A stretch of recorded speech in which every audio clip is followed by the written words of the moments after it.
네, 안녕하세요. 원격교육지원센터에서 인프라와 이강이동 CMS 관련 업무를 맡고 있는 최승주입니다. 우선 저희가 이러닝 교수법 세미나를 준비를 했었는데요. 이제 수업 중간에 확진자가 발생해서 대면 비대면 상황을 교무처장님께서 공지를 해주셔가지고 이제 확진자가 발생했을 때 대면 수업과 비대면 수업을 혼합할 수 있는 3가지 방법으로 해서 주로 컨텐츠 내용을 제작을 했습니다. 그래서 우선 강의는 전자 칠판을 통해서 진행을 할 예정이고요. 전자 칠판이 없는 강의실도 있어서 전자 칠판에서 PPT에서 제공하는 그리기 도구를 활용해서 우선 강의를 진행을 하도록 하겠습니다. 목차는 커넥티드 강의실 활용 방법이고요. 2번째는 확진자 발생에 따른 대면, 비대면, 병행 수업 방법, 그리고 3번째는 이강이동 활용 방법, 그리고 4번째는 질의응답 순으로 구성을 했습니다. 커넥티드 강의실 활용 방법 같은 경우에는 대면 수업에서 주로 많이 활용을 하실 것 같고요. 이제 대면, 비대면 병행 수업을 할 때 항상 이제 전자교탁과 전자칠판을 이용해야 해서 저희가 먼저 처음에 커넥티드 강의실 활용 방법으로 내용을 구성을 했습니다. 그럼 첫 번째 커넥티드 강의실 활용 방법 강의를 시작하도록 하겠습니다. 교내에 전자교탁이 상당히 많이 들어와 있는데요. 지금 저희가 주로 사용하는 전자교탁 4가지 모델에 대해서 사용 방법을 먼저 안내를 드리도록 하겠습니다. 사용 방법은 기본적으로 전자교탁 전원을 켜주시면 되고요.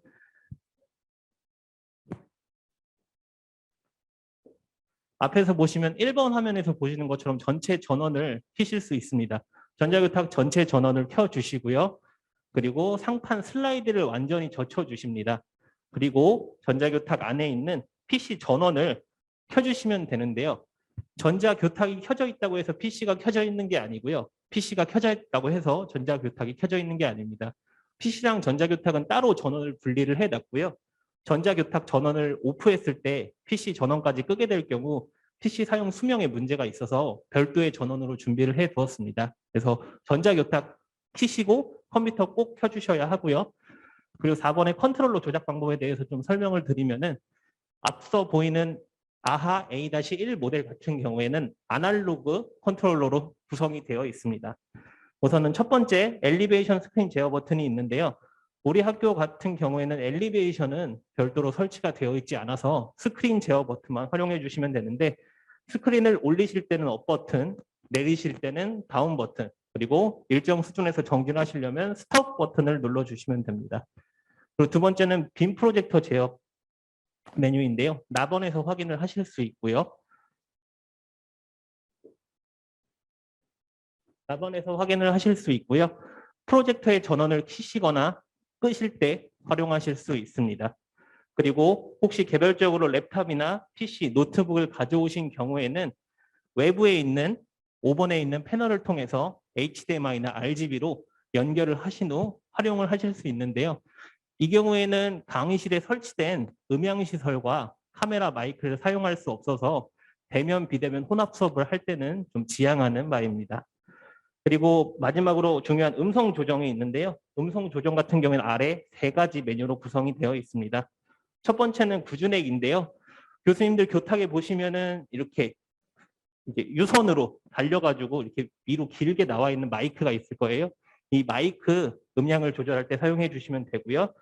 그리고 전자 교탁에 무선 마이크가 장착이 되어 있다면 무선 마이크를 조정할 수 있는 버튼이 2번째 위치하고 있습니다.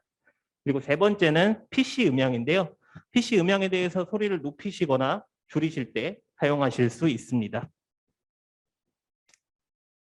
한 번 더 설명드리면은 강의 시작하실 때는 전자교탁을 켜주시고요. 슬라이드를 완전히 젖혀주시고요. PC 전원을 켜주시고요. 컨트롤러 조작을 통해서 스크린을 내려주시고 빔 프로젝터를 켜주시면 됩니다. 다음 소개드릴 전자교탁도 동일한데요. 근데 패널이 아날로그 패널이 아니라 디지털 패널로 되어 있어서 디지털로 사용이 가능합니다. 강의 시작 방법 마찬가지로 전자교탁 전원을 켜주시고요. 그리고 2번째로 슬라이드를 완전히 젖혀주시면 됩니다. 그리고 3번째로는 PC 전원을 켜주시면 되는데요. 지금 여기 보시면 앞이 전면이 막혀 있는 구조예요. 이 구조 같은 경우에는 따로 시건 장치가 별도로 되어 있지 않아서 좌측에 있는 문을 여시고서 안에 있는 PC를 켜주시면 됩니다. 그리고 4번에 있는 컨트롤러를 조작을 해주시면 되는데요. 컨트롤러는 아까 아날로그 컨트롤러보다 훨씬 더 편하게 구성이 되어 있습니다. 그래서 수업을 시작하실 때 여기 보이시는 멀티 버튼만 간단하게 눌러주시면은 전자 교탁에 연결된 빔 프로젝터와 스크린이 자동으로 내려와서 전자교탁을 이용한 강의가 바로 가능하고요. 그리고 이제 아까 설명드렸던 아날로그 버튼으로 되어 있던 볼륨 버튼 같은 경우에는 스피커 모양으로 위쪽에 되어 있습니다. 여기서 전자교탁 마이크, 아까 설명드린 부진행 마이크가 이렇게 되어 있고요. 부진행 마이크와 무선 마이크, 그리고 PC 볼륨을 개별적으로 제어가 가능합니다. 그리고 혹시 빔 프로젝터를 끄거나 뭐 화면 뮤트 기능을 사용하실 경우에는 맨 끝에 있는 빔 프로젝터 모양의 아이콘을 클릭을 하시고 켜고 끄고 뮤트하고 뮤트 오프하고 해당 기능들을 활용하실 수 있습니다. 빔 프로젝터 스위처 같은 경우에는 뭐 별도의 노트북이나 PC를 가져오셨을 때 활용을 많이 하실 텐데요. 이제 아까도 설명드렸다시피 비대면 대면 수업관에는 이제 강의실에 설치되어 있는 오디오와 카메라가 좀 중요해서 될 수 있으면 사용을 지양하셨으면 합니다. 그리고 다음 모델 설명드리도록 하겠습니다. 다음 모델은 이스테이션에서 들어온 모델인데요. 기본 원리는 똑같습니다. 전자교탁 전원을 켜주시고요. 슬라이드 젖히시고요. PC 전원 켜주시고요. 이제 컨트롤러 조작을 해주시면 되는데 컨트롤러도 앞쪽에 보이는 멀티 버튼과 똑같이 강의 시작 버튼을 눌러주시면은 자동으로 전자교탁에 연결된 빔 프로젝터와 스크린이 내려와서 사용이 가능하게 됩니다. 강의를 종료하셨을 땐 강의 종료 버튼을 눌러주시면은 이제 여기서 한 번 더 확인창이 나오고요. 여기서 얘를 눌러주시게 되면 전체 스크린과 프로젝터가 사용 종료 후 위로 올라가게 됩니다. 이제 강의 종료할 때를 제가 앞서도 설명 안 드렸는데 똑같이 강의 시작과 반대로 컨트롤러에서 강의 종료 버튼을 눌러서 꺼주시고요. PC 전원을 꺼주시면 되고요. 전자교탁 전원을 꺼주시면 됩니다. 간혹 가다가 이제 그 전자교탁 상단에 있는 모니터 패널을 움직이고 싶어 하시는 분들이 계신데요. 그 해당 모델 같은 경우에는 전원 버튼 오른쪽 편에 위치를 하고 있습니다. 이 전 모델들 같은 경우에는 액정 패널 좌측 하단에 위치하고 있습니다. 강의 자료는 저희가 공유해 드릴 테니까 강의 자료에서 한번 확인하실 수 있고요. 그리고 마지막으로 코쿤 C형 모델입니다.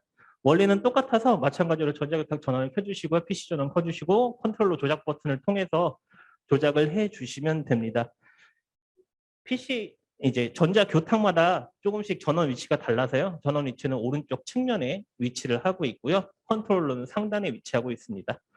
이제 해당 전자교탁 같은 경우에는 PC 전원 버튼을 누를 수 있도록 개방이 되어 있어서 해당 공간에서 PC를 찾으셔서 전원 버튼을 눌러서 컴퓨터를 켜주시면 됩니다. 그리고 강의 시작하실 때는 앞쪽에 클래스 버튼 쪽에서 begin, end가 있습니다. 그래서 강의를 시작하실 때 begin 버튼을 눌러주시면 되고요. 강의가 종료되셨을 때는 end 버튼을 누르셔서 강의를 종료하실 수 있습니다. 이후에 스크린에 대한 조작은 답원에 위치를 하고 있는데요. 스크린을 올리거나 멈추거나 내릴 때, 그리고 마이크 볼륨을 올리거나 내리거나 뮤트할 때, 그리고 미디어인 컴퓨터 볼륨을 올리거나 내리거나 뮤트할 때 각 메뉴가 위치를 하고 있습니다. 이렇게 해서 간단하게 전자교탁에 대한 내용을 설명을 드렸고요. 전자교탁 관련돼서 민원이 많이 들어오는 게 화면이 안 보인다는 민원이 제일 많이 들어오는데요. 해당 민원을 저희가 확인했을 때는 전자교탁을 안 켜셨거나 PC가 안 켜신 경우가 대다수예요. 그래서 항상 전자 수업을 진행하실 때 전자교탁도 켜져 있어야 하고 PC도 켜져 있어야 된다는 점 명심해 주시면 감사하겠습니다. 다음은 전자 칠판에 대해서 설명을 하도록 하겠습니다. 저희 커넥티드 강의실 안에는 일부 강의실 안에는 전자 칠판이 좀 설치가 되어 있는데요. 이 전자 칠판 사용 방법에 대해서도 문의 주시는 분들이 계셔서 간단하게 사용 설명을 하고 넘어가도록 하겠습니다. 이제 전자 칠판 모델 같은 경우에는 안드로이드가 내장되는 이제 큰 핸드폰이라고 생각을 해주시면 되는데요. 제가 지금 여기서 이제 메뉴를 통해서 잠깐 줌인해서 설명을 드리면요.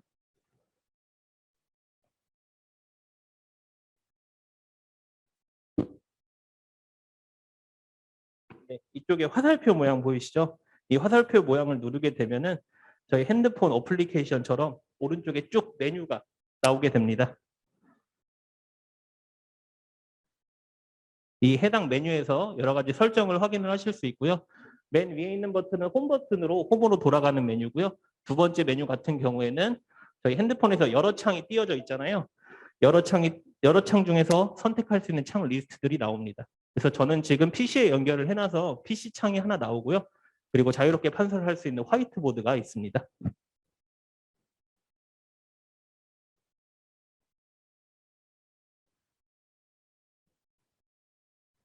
네, 그래서 전자칠판을 활용해서 전자칠판 때문에 칠판이 가려서 안 보인다고 하시는 분들이 있는데요. 그럴 경우에는 전자칠판 판서 기능을 이용해서 이제 판서를 진행을 하실 수 있습니다. 판서 기능 같은 경우에는 아까 설명드린 오른쪽 버튼에 있는 조그마한 메뉴를 눌러주시고요.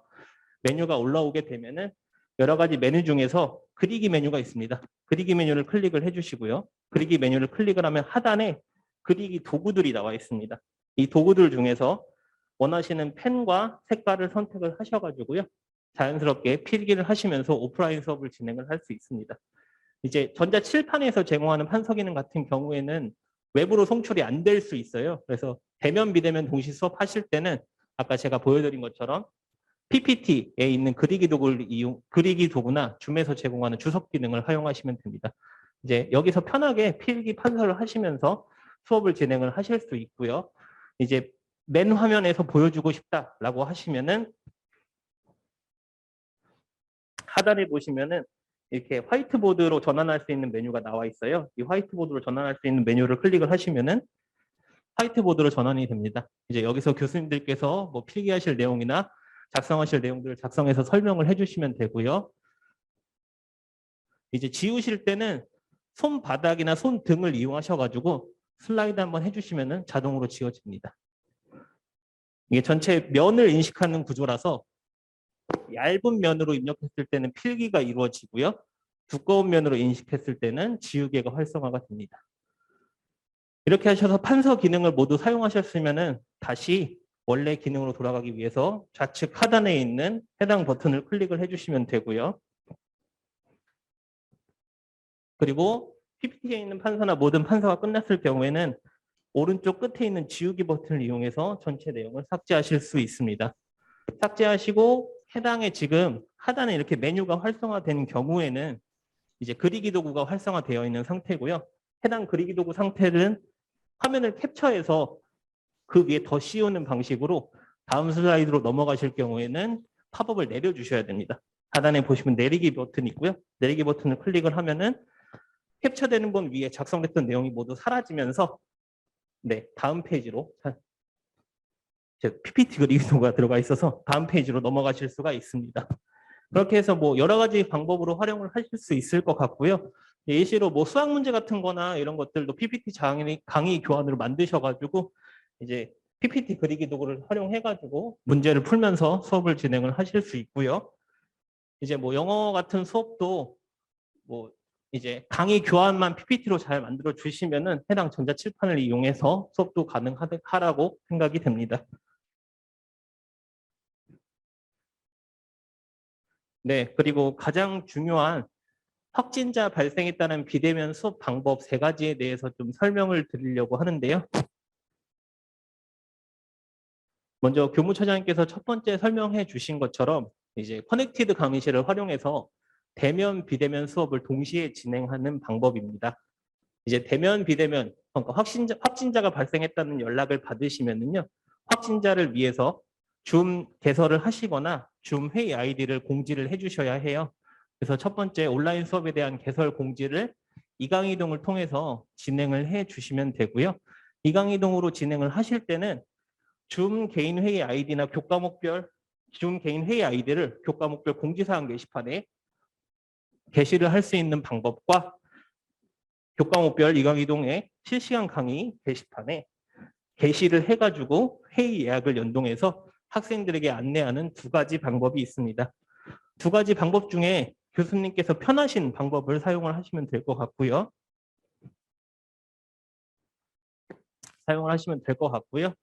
그래서 학생들이 교수님께서 공지해 주신 줌 아이디를 이강이동을 통해서 이강이동에 있는 공지사항이라든지 실시간 강의 게시판을 통해서 확인을 하게 되면은요. 이제 교수님께서는 해당 수업 시간에 맞춰 커넥티드 강의실이나 일반 AV 강의실 안에서 줌을 실행을 해 주셔서 학생들이 들어올 수 있는 환경을 조성을 해 주시면 됩니다. 그 이후로 학생들이 수업에 참여를 하게 되고요. 교수님께서는 평상시와 같이 대면, 비대면 강의를 진행을 해 주시면 됩니다. 강의가 진행이 된 다음에 출석 처리하는 방법까지 저희가 매뉴얼로 좀 구성을 했고요. 하나씩 넘기면서 좀 설명을 드리도록 하겠습니다. 첫 번째는 공지사항에 이제 아이디를 게시를 하는 방법인데요. 교수님께서 주로 사용하시는 개인 회의 아이디나 해당 수업을 위해서 줌에서 예약을 하셨다면은 그 해당 아이디를 학생들이 인지할 수 있도록 공지사항을 통해서 공지를 해 주시면 됩니다. 그게 아니라 수업 시간별로 다른 회의 아이디를 사용을 하시려면요. 실시간 강의 메뉴를 통해서 실시간 강의 게시판에다가 해당 수업, 해당 차시 게시를 해주시면 되는데요. 이제 방법은 첫 번째 이강이동 교과목별 이강이동에 접속하신 다음에 실시간 강의 버튼을 누르셔서 실시간 강의 메뉴에 들어가 주시고요. 상단에 있는 추가 버튼을 통해서 교과 강의를 추가를 해 주시면 됩니다. 내용을 작성을 해 주시는데요. 제목이랑 강의 시작 예정 시간이랑 강의 시간을 작성을 해 주시면 되는데 강의 예정 시간은 학생들에게 공지하는 목적이지 해당 시간이 지나면 끝난다는 의미는 아니에요. 그래서 이제 학생들에게 언제 끝날지를 공지를 하는 시간, 예를 들어서 뭐 저희 1시간 수업이라고 하면 50분 수업이면 50분을 명시해 줘서 학생 이 수업이 50분짜리 수업이라는 걸 인지하게만 해주시면 되고요. 저장 버튼을 누르게 되면은 실시간 강의 게시판에 게시글이 하나 올라가면서 학생들에게 동시에 푸시 알람이 갑니다. 근데 이 경우에는 이제 대면 수업으로 수업을 듣는 학생들이 좀 혼돈할 수 있으니 내용에다가 구체적으로 뭐 대상이나 특정인을 위한 수업이다라고 명시를 해주면 좋을 것 같고요. 다음은 이제 강의실에서 줌을 실행하는 방법입니다. 이제 대부분의 강의실 저희가 점검했을 때 바탕 화면으로 줌 아이콘을 빼놨는데요. 바탕 화면에 있는 줌 아이콘을 실행을 해 주시면 됩니다.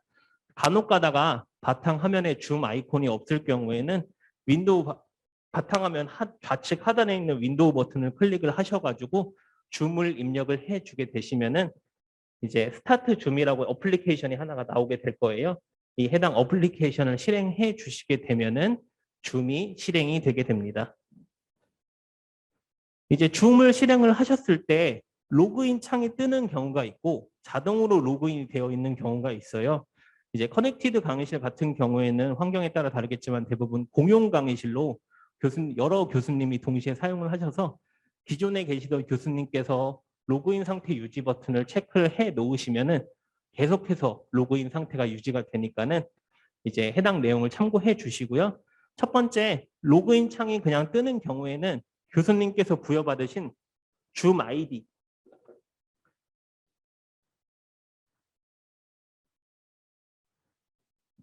네, 줌 아이디를 그냥 입력을 해 주시면 됩니다.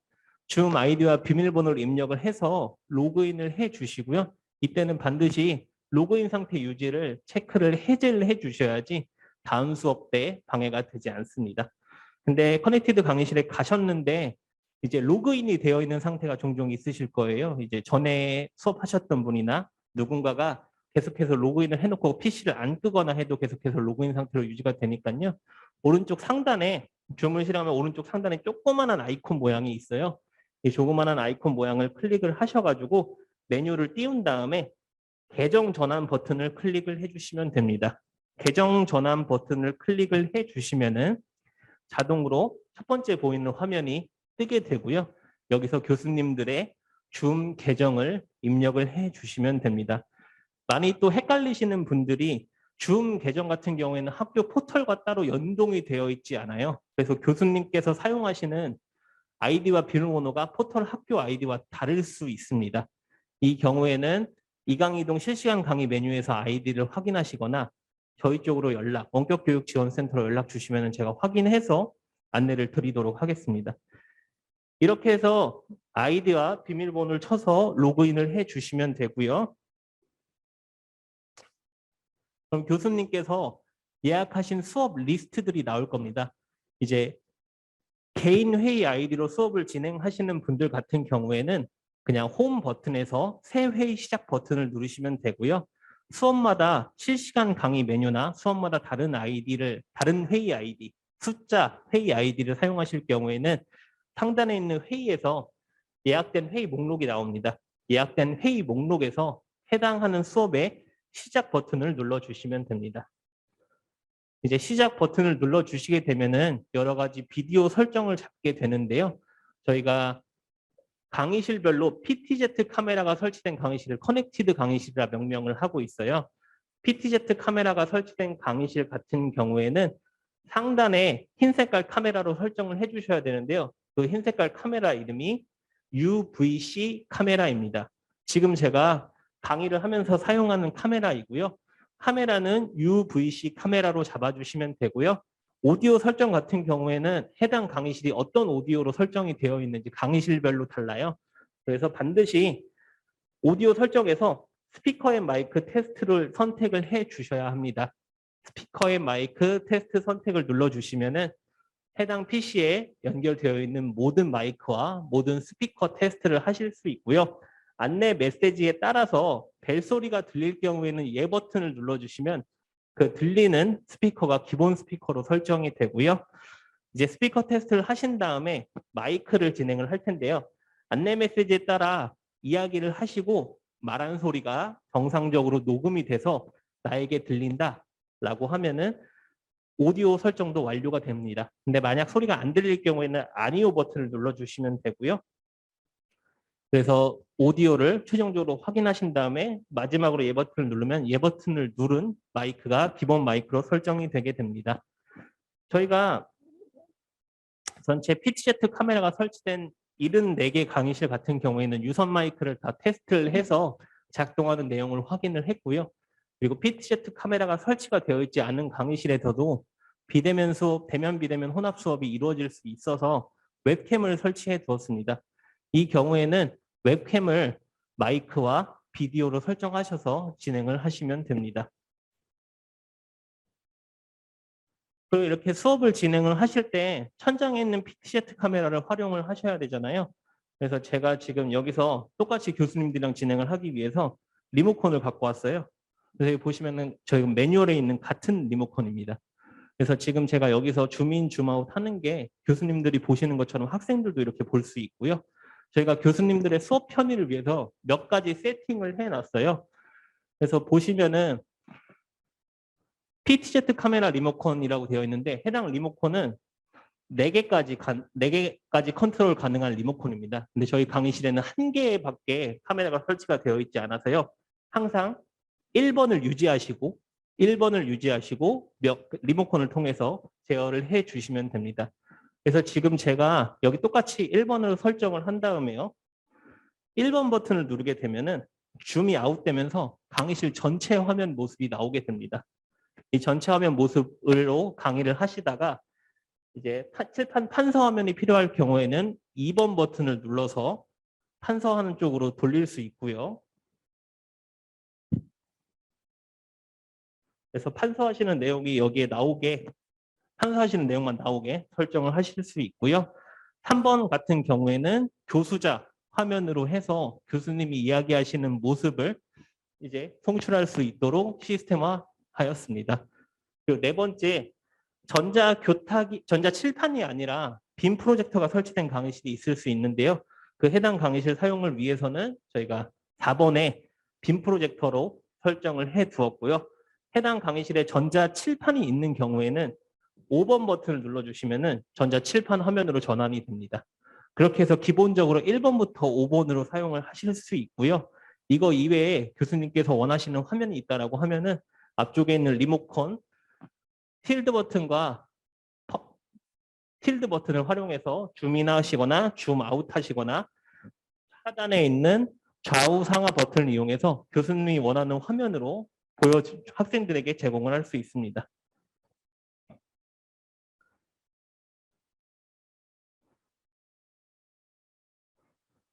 일반 강의실에 설치되어 있는 동일한 모델이고요. 네, 이렇게 해서 수업 진행하실 때 PTZ 카메라를 활용해서 학생들에게 수업 내용을 제공을 하실 수 있습니다. 이제 웹캠이 달린 강의실 같은 경우에는 교수님들께서 줌에서 제공하는 화면 공유하기 기능을 좀 적극적으로 활용하셔가지고 수업을 진행을 해주셔야 할 것 같아요. 네, 그래서 여기까지 리모컨 설명을 좀 마쳤고요. 마지막으로 출석 처리 방법입니다. 이제 비대면으로 참석하는 학생들 같은 경우에는 줌에서 출석 정보를 확인을 하실 수 있는데요. 수업 중에 뭐 학생을 호명하거나 참가자 명단을 확인하셔서 전자출결 앱에서 결석으로 되어 있을 거예요. 학생이 비대면으로 참석하는 경우에는 저희가 대면으로 블루투스로 돌렸을 때는 자리에 없어서 결석으로 기본값이 나올 텐데 이 결석된 값을 출석으로 바꿔주시면 되고요. 강의 시간에 하시는 게 시간이 아깝다라고 하시면은 수업이 종료된 다음에 이제 줌에서 제공하는 보고서 기능을 활용하셔가지고 전자출결 앱에서 직접 입력을 하실 수 있습니다. 그리고 다음으로 설명드릴 내용은요. 대면 수업 녹화한 다음에 제공을 하는 방법입니다. 그래서 기본적으로 이렇게 진행한 대면 수업을 줌에 있는 녹화 기능을 통해서 녹화를 하시거나 별도의 프로그램인 에버렉을 활용해서 녹화하셔서 이제 학생들에게 제공을 할 수 있고요. 카메라와 마이크 같은 경우에는 각각 한 개씩밖에 설치가 되어 있지 않습니다. 그래서 줌과 에버렉을 동시에 실행을 하는 것은 불가능하고요. 여기서 줌으로 하시거나 줌으로 기록을 통해서 녹화를 하시거나 에버렉을 활용하여서 녹화하시는 두 가지 방법 중에 하나를 선택을 해 주셔야 합니다. 먼저 이제 에버렉으로 녹화를 하는 방법인데요. 교수님들이 에버렉 사용에 대해서는 뭐 익숙하신 분들도 있겠지만 익숙하지 않은 분들이 더 많을 것 같아요. 그리고 사용 빈도도 좀 많이 적을 것 같고요.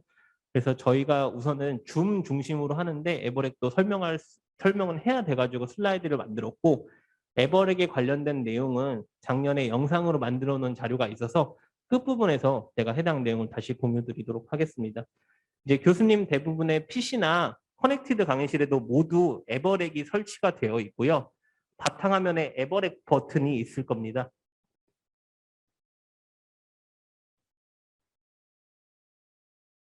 네, 지금 슬라이드가 좀 꼬여가지고 스텝 2랑 1이 좀 순서가 바뀌었는데요. 바탕 화면에 에버렉이 있습니다. 에버렉을 실행을 해 주시면 되고요. 에버렉을 실행을 하실 경우에는 이제 저희가 유료 버전이기 때문에 인증 방식을 선택을 해 주셔야 해요. 여기서 커먼즈 서비스 사용자를 선택을 해 주시면요. 학교 리스트가 쭉 나오는데요. 여기서 선문대학교를 선택을 해 주시면 됩니다. 그리고 선문대학교를 선택을 해 주시면은 이제 포털 아이디와 비밀번호로 로그인이 가능하고요. 그래서 포털 아이디와 비밀번호로 로그인을 하시게 되면은 두 번째, 강의자 나레이션은 어떤 장비를 쓸 건지, 어떤 화면을 녹화할지를 선택을 하실 수 있습니다.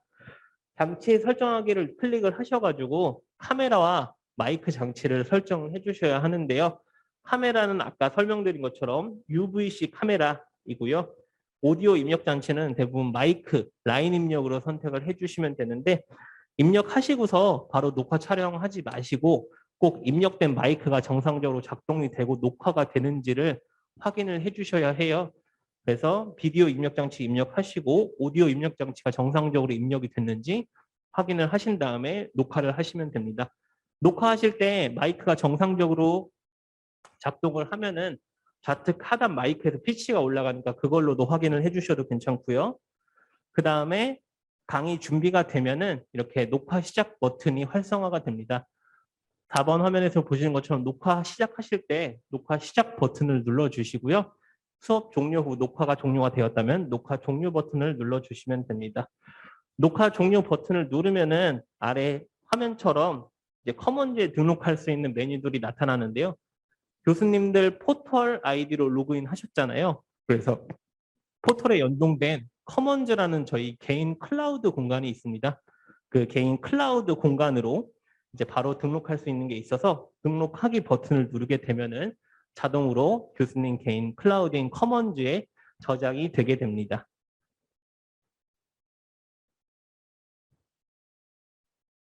여기서 커먼즈에 대해서 먼저 좀 간단히 한번 소개를 드리도록 할게요. 많은 분들이 좀 모르시고 활용을 안 하시는데 커먼즈 같은 경우에는 저희가 수업을 위해서 교수님들에게 제공하는 개인 클라우드 공간이고요. 그렇다고 해서 뭐 개인용으로 사용하시는 게 아니라 수업을 위한 강의 컨텐츠와 강의 자료를 게시하는 교수님 개인 클라우드 공간입니다. 그래서 해당 공간에 올라간 영상들을 이강이동에 업로드 해가지고 학생들이 매번 반복해서 수강을 할 수 있게 하고요. 이제 저작권에 관련된 문제와 그리고 교수님들이 이제 외부로 파일을 올리실 때 여러 가지 파일 형태일 경우에는 학생들이 시청을 할 때마다 매번 오류가 발생할 수 있어요. 그래서 웹에서 재생할 수 있는 표준인 MP4로 전환해가지고 업로드할 수 있게 하는 기능을 제공을 하고 있고요. 그리고 이제 웹에서 저희가 사용량이 많을 경우에는 트래픽이 걸리는데 그 트래픽 같은 걸 좀 제어하기 위해서 CDN이라는 서비스를 구독을 하고 있어요. 그래서 교수님께서 커먼즈에서 올려주시고서 시청하는 컨텐츠들 같은 경우에는 이제 뭐 유튜브에서 이런 거 제공하는 것처럼 안정적이고 24시간 내내 편하게 좀 제공이 된다고 돼서 학생들이 접근성이 좋다고 좀 설명을 드릴 수 있습니다. 그래서 아까 저장된 에버레이를 통해서 강의하신 영상 같은 경우에는 이제 커먼즈에 자동으로 업로드가 되는데요. 이제 교수님들께서 온라인, 오프라인 병행 수업을 하시면서 이제 줌으로 기록한 영상들 같은 경우는 이제 PC에만 저장이 되어 있잖아요. 이 PC에만 저장되어 있는 컨텐츠를 CMS에 업로드를 해주셔야 합니다. 그래서 CMS는 이제 cms.선문.ac.kr로 접속이 가능하시고요. 여기서 교수님의 포털 아이디와 패스워드로 로그인을 하시면 됩니다. 로그인을 하시게 되면은 마이 페이지가 나오는데요. 마이 페이지를 클릭을 해 주시면은 컨텐츠를 등록할 수 있는 메뉴와 여태까지 교수님들이 등록하신 컨텐츠 목록을 한 번에 확인하실 수 있습니다. 그래서 컨텐츠 등록을 눌러 주시고요. 네 번째 컨텐츠 파일 업로드를 클릭을 해주시면 돼요. 교수님께서 가지고 계신 영상 파일이 MP4로 제작되어 있어서 컨텐츠 파일 업로드를 추천을 드리는 거고요. 교수님들이 만약에 다른 컨텐츠를 다른 용도로 올리실 경우에는 맨 첫 번째 메뉴인 동영상 업로드 메뉴를 통해서 올려주셔야지 인코딩 과정을 거쳐서 웹에서 재생할 수 있는 MP4 파일로 전환이 되게 됩니다. 그래서 네 번째 컨텐츠 파일 업로드를 클릭을 해주시고요. 그 다음에 강의 녹화 컨텐츠를 체크를 해주시고요. 강의 녹화 컨텐츠 중에 렉처덱이랑 에버렉이 있는데 에버렉을 선택을 해주시면 됩니다. 그리고 교수님께서 파일 선택하실 거를 선택을 해주시고요. 컨텐츠, 강의 녹화 컨텐츠 업로드 버튼을 누르게 되면은 인코딩 과정을 거쳐 업로드가 진행이 되게 됩니다. 업로드가 진행이 완료되면은 컨텐츠 등록이 완료가 됐다고 메시지가 뜨고요. 여기서 컨텐츠 파일명을 설정하실 수 있어요. 그래서 교수님께서 알아보기 쉬운 파일명, 아니면 학생들이 좀 알아보기 쉬운 파일명으로 수정을 해주시고 완료 버튼을 누르시면 됩니다. 그렇게 해서 커먼즈에 완료가 되셨다면은요, 이강이동에 접속하셔가지고 이제 마찬가지로 학교 포털로 로그인을 하시고요. 로그인 하시게 되면 메인 페이지에서 콘텐츠 관리라는 폴더가 있습니다. 메뉴가 있습니다. 콘텐츠 관리라는 메뉴를 클릭을 해 주시고요. 콘텐츠 관리 메뉴는 마찬가지로 이강이동 내에서 교수님이 교과목별로나 연도별로 교수님의 편한 기준에 따라서 콘텐츠를 관리할 수 있는 콘텐츠 폴더 목록들이 나오게 됩니다. 그래서 4번에서 보시는 게 관리하고 있는 콘텐츠 폴더 목록이고요. 여기서 플러스 버튼을 누르시면은 교수님 편하시게 콘텐츠를 폴더함을 추가하실 수 있습니다. 그리고 오른쪽에 5번에 보이는 메뉴가 그 폴더에 보관하고 있는 콘텐츠 목록들이 쭉 나오게 되고요. 여기서 추가 버튼을 눌러서 폴더 안에 폴더로 이제 구성을 하실 수 있습니다.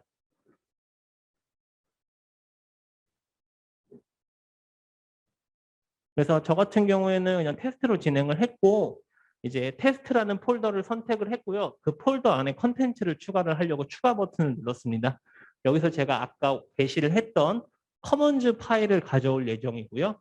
이 커먼즈 파일을 선택을 한 다음에 어떤 파일을 할지 찾기 버튼을 누르고 아까 제가 올렸던 파일을 선택을 하게 되면은 이강이동 컨텐츠 관리 폴더에서 컨텐츠가 자동으로 저장이 되게 됩니다.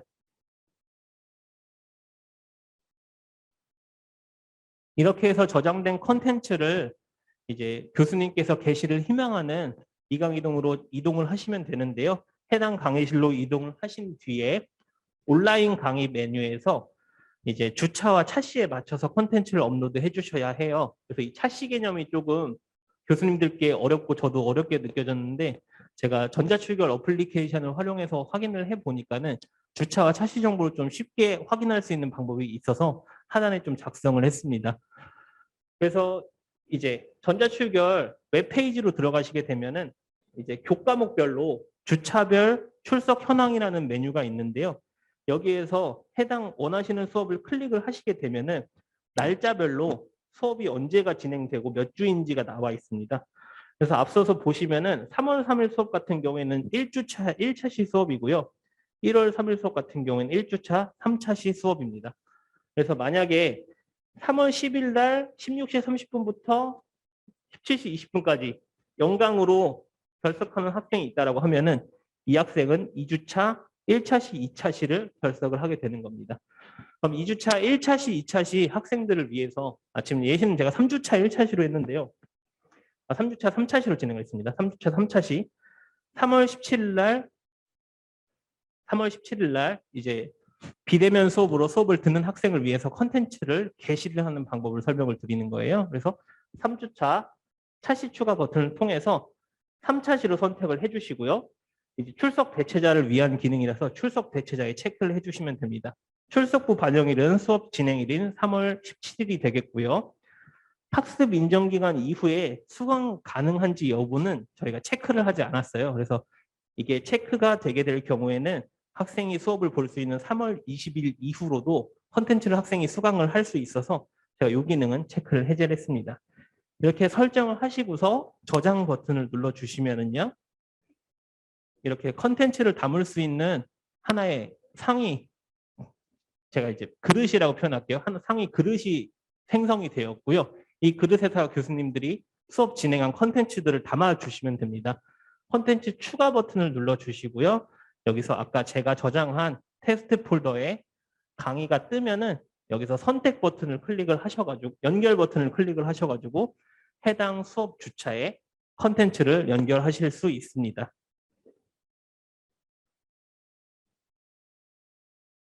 이렇게 연결이 완료된 다음에 저희가 아까 해당 컨텐츠 같은 경우에는 출석 대체자를 위한 강의라고 말씀드렸잖아요. 그래서 출석 대체자를 등록을 해주셔야 합니다. 오른쪽 상단에 보시면은 온라인 강의 출석 대체자 관리라는 게 있고요. 여기서 해당 교과목에 있는 학생들을 검색을 하신 다음에 나온 출석 대체 대상자를 클릭을 해주시고요. 클릭을 해주신 다음에 학생의 인적사항을 확인을 해주시고 이제 시작일과 종료일, 수업 대체 시작일과 종료일을 선택을 해주시고 사유에 대해서 작성을 해주시고 저장을 눌러주시면 됩니다. 그러면은 컨텐츠를 출석 대체자로 컨텐츠 수강이 인정되는 학생 같은 경우에는 여기 보이시는 화면처럼 이제 컨텐츠를 수강할 수 있도록 화면이 뜨게 되고요. 일반 다른 학생들 같은 경우에는 따로 조회할 자료가 없다고 나오면서 컨텐츠 수강이 불가능하게 됩니다. 근데 뭐 상관없이 컨텐츠 수강 뭐 여부 상관없이 그냥 모든 학생들에게 제공하고 싶다라고 하시면은요. 여기서 출석 적용을 네를 체크를 해제를 해주시면 됩니다. 여기 보시면 출석 적용 네에 체크를 해제해 주시면은 출석 대체자든 대면 수업에 참석한 학생이든 모든 학생들이 동시에 참여할 수 있다고 보시면 됩니다. 이렇게 해서 학생들에게 온라인 컨텐츠를 제공을 했고요.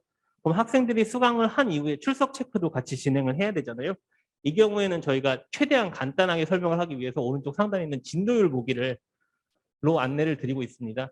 이제 아까 입력하셨던 온라인 강의 메뉴 상단에 있는 진도율 보기에서요. 이제 진도율 보기 버튼을 누르게 되면은 해당 강의를 수강하고 있는 전체 학생들 리스트가 나오게 됩니다. 여기서 수업 대체자로 지정했던 제 이름이 여기에 있고요. 제가 현재 진도율 100% 2번을 클릭을 하시게 되면은 이 학생이 어떤 차시의 컨텐츠를 몇 퍼센트 이수했는지 확인을 할 수 있습니다. 여기서 출석 대체자로 나와 있고 100% 확인을 하셨으면요. 아까 줌 수업과 마찬가지로 전자출결 어플리케이션을 실행을 하신 다음에 전자출결 어플리케이션을 통해서 해당 학생 정보를 결석에서 출석으로 변경해 주시면 출석 정리까지 완료가 되게 됩니다. 요거 제가 두 번째 설명한 내용이 제일 많을 것 같아서 간단하게 영상으로 좀 준비를 했는데요. 시간이 좀 부족해서 제가 넘어가면서 좀 설명을 드리도록 하겠습니다.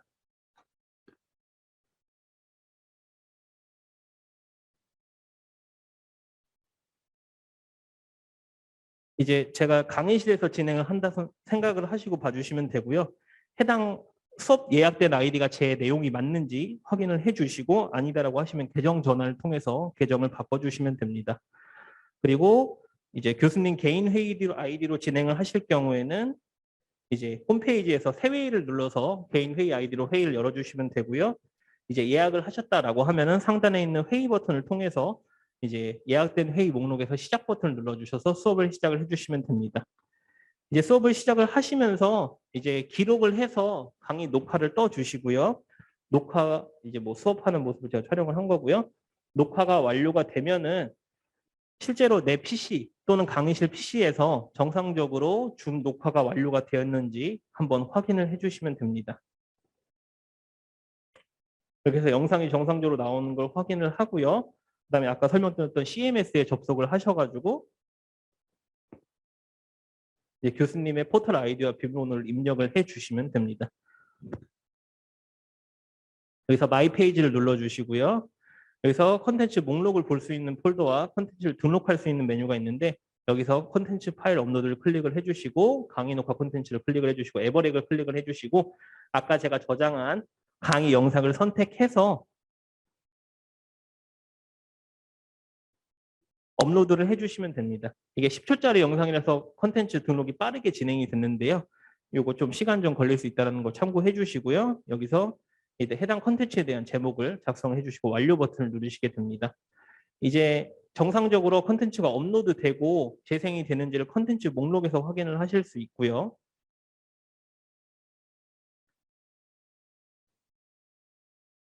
네, 정상적으로 업로드된 걸 확인한 다음에 이강이동으로 들어가서 콘텐츠 관리 메뉴를 통해서 제가 경제학 원론 수업을 저장을 하고 있고요. 저는 연도별로 콘텐츠를 저장을 하고 있습니다. 그래서 추가 버튼을 누르고요. 아까 제가 진행했던 해당 수업을 찾기를 통해서 2주차 1차시 수업을 선택을 합니다. 여기서 저장 버튼을 누르기 전에 2001년도 폴더 안에 넣을 거라고 지정을 했고요. 2001년도 폴더 안에 2주차 1차시 콘텐츠를 저장을 한 후 경제학 원론 수업에 수업 이강이동에 접속을 합니다. 접속을 하신 다음에 다시 보여드릴게요. 네, 접속을 하신 다음에 온라인 강의 메뉴 버튼을 눌러주시고요. 아까 제가 생성한 게 2주차 1차시였는데 2주차 1차시 대면 강의 녹화본이라는 제목을 통해서 게시를 해주고요. 출석 대체자를 위한 수업이고요. 해당 학생이 학습을 할 수 있는 기간을 설정을 합니다. 그래서 콘텐츠를 추가를 해주시면 되고요. 이렇게 해서 콘텐츠 연결이 된 이후에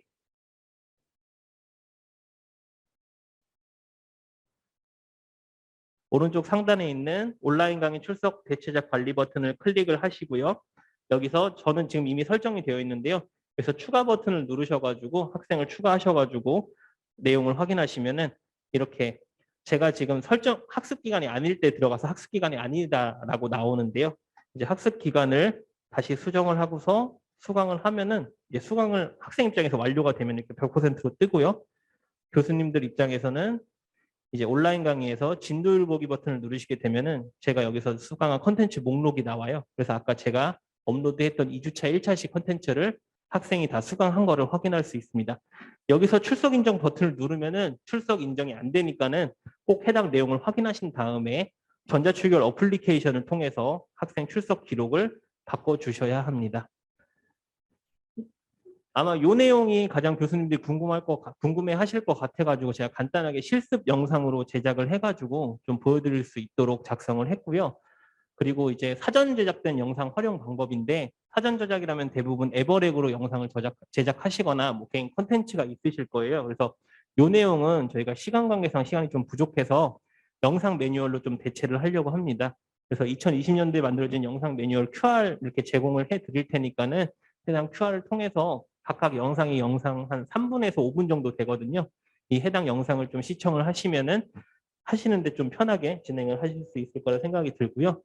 그 다음에 이제 시간이 없어서 빠르게 진행을 하는데 이강이동 활용 방법에 대해서 좀 설명을 드리겠습니다. 저희가 이강이동 활용 방법에 대해서는 워낙에 내용이 좀 많다 보니까는 2022년도 상반기에 업데이트된 내용 중심으로 교수님들이 활용할 수 있는 기능 한두 가지만 좀 설명을 진행을 하도록 하고요.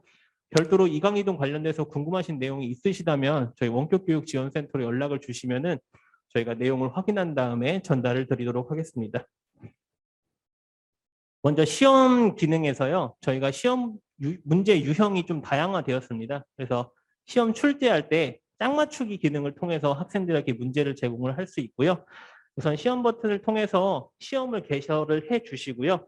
이제 문제 출제에서 짝 맞추기 설정을 진행하실 수 있습니다. 보시면은 시험지 문제 추가 버튼을 눌러서 짝 맞추기 설정을 해 주시면은요. 이제 여러 가지 나라 수도에 대한 문제를 뭐 제출한 다음에 한국과 미국과 일본의 수도를 선택하는 문제를 제가 제출을 했고요. 이제 여기서 보기와 정답을 설정을 해 주신 다음에 이제 정답 설정을 해주시면 돼요. 그래서 정답 옳은 것들끼리 연결을 해주시면 됩니다. 예를 들어서 한국의 수도는 대한민국. 제가 잘못 썼네요. 서울이고요. 네, 미국의 수도는 워싱턴으로 설정을 해주시고 여기서 개별 배점을 사용하실 수 있습니다. 그래서 전체 배점을 입력을 하실 수 있고요. 개별 문제별로 배점을 선택하실 수 있어서 해당 배점에 대해서 입력이 가능하고요. 그래서 학생이 보는 화면에 이렇게 나와 있고요. 학생이 만약에 답안을 선택을 한다라고 하면은 한국의 수도가 뭔지, 부산인지, 도쿄인지, 오사카인지, 서울인지 선택을 할 수 있고요. 여기서 부분 배점이 가능하다라는 거 참고해 주시면 될 것 같습니다. 그리고 과제 평가에서 이전에는 과제가 배점으로만 평가가 가능했는데요. 이제는 등급으로도 평가가 가능합니다. 그래서 이제 등급별로 교수님이 원하시는 등급으로 알파벳 바꿔서 설정하실 수 있고요. 상단에 있는 점수를 통해서 해당 등급의 배점을 설정을 하실 수도 있습니다. 그리고 해당 등급에 대한 평가 준거도 설정을 통해서 입력을 하실 수 있고요. 입력을 하게 되시면은 하단에 학생들에게 평가 척도를 공개할지 그리고 점수를 공개할지 그리고 배점은 몇 점인지가 공개할지를 설정을 해주시면 됩니다. 그렇게 해서 학생이 과제를 제출을 한다라고 하면은요. 평가 대상자를 선택하셔서 평가 버튼을 눌러주시게 되면 이렇게 팝업 창이 뜨는데요. 여기서 교수님께서 설정하신 등급이 5가지로 이렇게 나와 있습니다. 여기서 학생에게 해당하는 등급을 선택을 해주신 다음에 평가 의견을 작성을 해주시면은 학생 평가가 완료가 되고요. 배점 여부 공개와 상관없이 작성된 평가 의견은 학생들에게 제공이 되게 됩니다. 이게 학생이 보는 화면이고요. 그래서 5점 받았고요. 평가 의견에 대해서는 뭐 참 잘했어요. 이렇게 내용을 작성을 하실 수 있습니다.